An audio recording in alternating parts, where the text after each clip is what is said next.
পর্তুগালে অভিবাসী বৈধকরণ সমস্যা সমাধানে আগামী সপ্তাহে সংসদীয় কমিটির সাথে বসতে চায় দেশটির সরকার। দর্শক, এ বিষয়ে বিস্তারিত জানাতে পর্তুগালের লিসবন থেকে সরাসরি যুক্ত হচ্ছেন সহকর্মী আনোয়ার ইজখান ফাহিম। ফাহিম, পর্তুগালে অভিবাসীদের বৈধকরণে মূলত কি ধরনের সমস্যা দেখা দিয়েছে জানাবেন। আপনাকে ধন্যবাদ।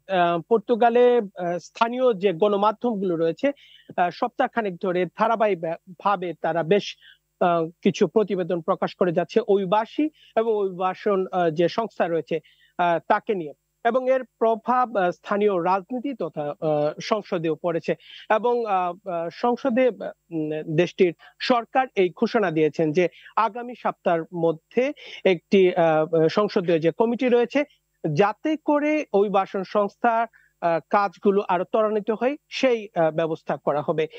আর আপনি যে বিষয়টি জানতে চেয়েছেন যে মূলত কি ধরনের সমস্যা তৈরি হচ্ছে বৈধকরণ নিয়ে যে ব্যাপারটি রয়েছে, পর্তুগালের অভিবাসীদের বৈধকরণের জন্য যে সংস্থা রয়েছে সেটি আগে ছিল সেফ, এবং 2023 সালের অক্টোবরের শেষের দিকে নাম পরিবর্তন হয়েছে আইমা, আইমা।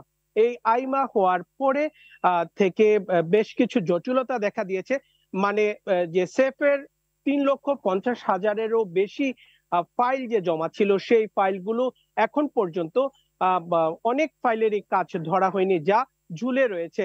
এছাড়াও হচ্ছে যে রেসিডেন্ট কার্ডের রিনিউ, পাসপোর্ট প্রদান, এই সবগুলো বিষয়ে অনেক জটিলতা বেড়েছে এবং অনেক সমস্যায় পড়ছেন অভিবাসীরা যারা আবেদন করেছেন। এই জন্য মূলত দেশটির সরকারও চেষ্টা করছে যাতে করে দ্রুততার সাথে এর কোনো ব্যবস্থা নেওয়া হয়। এবং সংসদে অভিবাসীদের অনেকটা পক্ষেই কথা বলেছে বর্তমান সরকার।